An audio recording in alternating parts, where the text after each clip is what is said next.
My boss told me I was dragging my ass. I told him I wasn't going to work for him anymore. I've been working in a busy grocery store the past few months. It's been tough, but my coworkers were some of the best I've had, and it's unionized, so I didn't mind the hard work. After Christmas, trucks starting getting delayed and Omicron started making things difficult. I noticed my boss, who I had been getting along with, started getting more and more frustrated and started taking it out on his staff verbally. He had made a few rude comments to me, but I let most of them go as I understand he's stressed. Today I was doing a frozen order, and with 4 hours left in my shift, he said he wanted 5 skids done before I left. I was also doing this alone. I calmly told him I didn't feel confident that I could finish in time, and that I hadn't taken any of my breaks yet.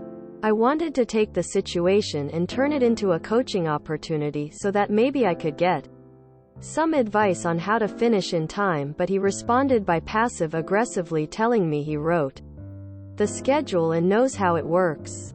We spoke a little more, and then he finished by telling me that I was out here, dragging my ass. There's been so many nights where I've skipped breaks because I felt pressured to get things done. And so many nights I came home barely able to walk after doing 30,000 steps or more in lifting for 8 hours. I told him this was my last week and then went for my break. I was so upset, hurt, and uncomfortable after being spoken to that way, so I decided it wasn't worth working for him an extra week. I cleaned my locker out, went downstairs, and calmly told him I didn't appreciate being spoken to that way and that it isn't appropriate and that I won't be working for him any longer. I don't understand why it's okay for him to speak to me like that in a unionized environment.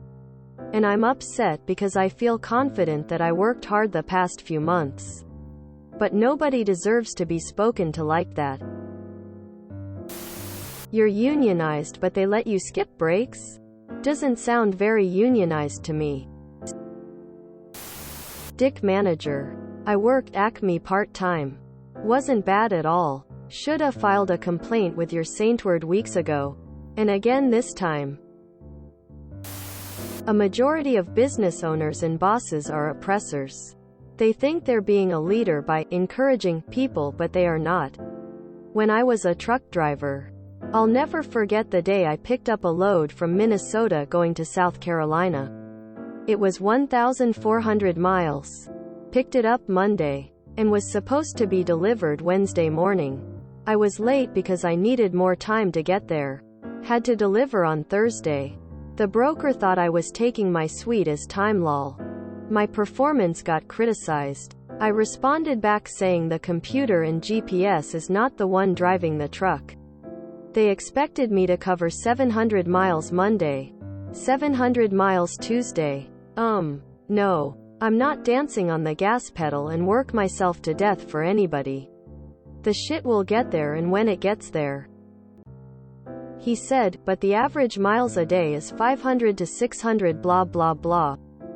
Again I laughed. This guy sitting on his computer thinking Tennessee and North Carolina have flat highways. The reality of climbing a mountain going 25 miles per hour because your freight is heavy has not crossed his mind. Don't kill yourselves for nobody, folks. These encouragement comments and coaching talks is a Hail Mary effort to squeeze your soul. Don't it? My manager last week called me out specifically in the middle of a team meeting. 6 or 7 people. I also stock shelves at the grocery store. I had 3 boxes in my hand the whole time while my coworkers only had 1 or 0. I was the only one he mentioned by name. I snapped back right in front of everybody directly to my manager and said, "Oh, that is a load of fucking horseshit and everybody in this room knows it." He had nothing to say. I was right. He watched me have 3 boxes while all of my coworkers had 1. I understand he was stressed, but I'm not the guy to pick on. Not me. Wrong bitch. I don't make enough money to be singled out when I'm the only one actually doing their job. This reminds me of how a shift supervisor at Starbucks told me I didn't move with purpose. These employers are getting way too bold. If you're unionized, you should have just taken your breaks like normal and not worn yourself out to begin with. You can't be fired for taking your authorized rest breaks. Who cares if he speaks to you like that? You don't have to listen. What was he going to do? Fire you? You're unionized. It would have been super easy to grieve with your union. It's your choice to walk away. But you had more control over the situation than you gave yourself credit for. In the IBEW we have a saying.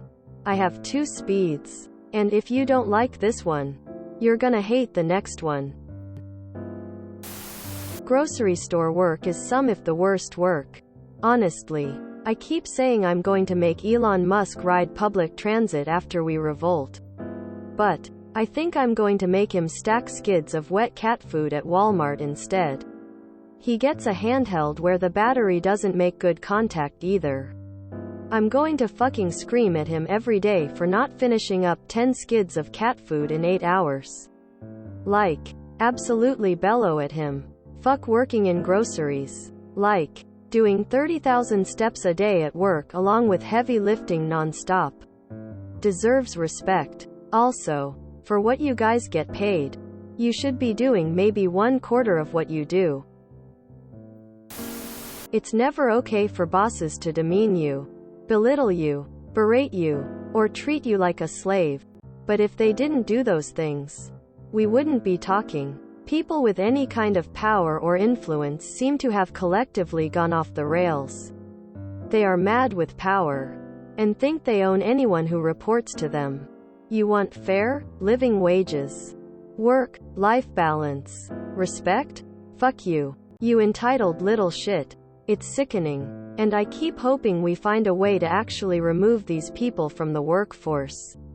And punish them so harshly that they finally get it. The exploited working class shouldn't even exist. You are correct, he does not have the right to speak to you that way. You did the right thing. You will get another job, but nobody can tell if it is going to be better. That is probably how his bosses talk to him, but it does not justify poor behavior. You surely don't get paid enough by these daddies for shit. Collective action starts with individual action. These daddies' bosses need to learn some boundaries. This is how you teach a person that. These mangers gonna need to learn some leadership.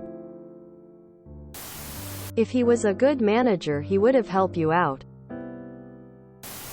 You could have called a union steward and spoke to them about this before quitting. I would have at least done that so the boss goes some blowback over their behavior.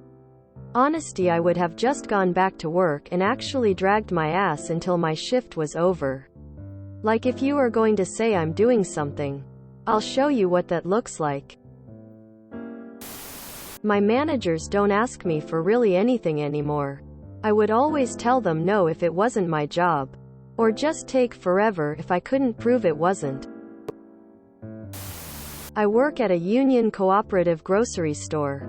Already a different environment, but we ask all of our coworkers if they have taken a break, and if they haven't, we tell them to go take break. We encourage each other to go on break. We don't ask permission for a break, we just go on break when we choose. We are competent adults who do not need to ask permission. Where's your rep? Why isn't your representative busting your manager's balls? And always work to rule with asshole bosses in a union shop, i.e. do the absolute minimum requirement on the job when they get pissy. And grieve the fuck out of him by appealing every numbnut's decision they make. This the best way to make them hide in the office so you never see or hear from them. That's why I just give a generic, I'll do my best, rather than tell them outright that I can't do that unrealistic amount of work you gave me. What grocery store?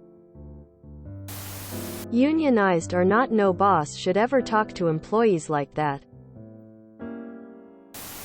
My twin brother worked the skids and I worked the meat shop at my local grocery store last summer. Sometimes when the counter was slow at closing, I'd help him out. 5 skids in 4 hours alone is backbreaking pace. Good for you, op. You treated it like a champ. Let me tell you, you never lowered yourself to his level. Congratulations. If you enjoyed this video, please check out our playlists full of similar content. Epic Haircast is like doom scrolling for your ears. Please like, share, and subscribe.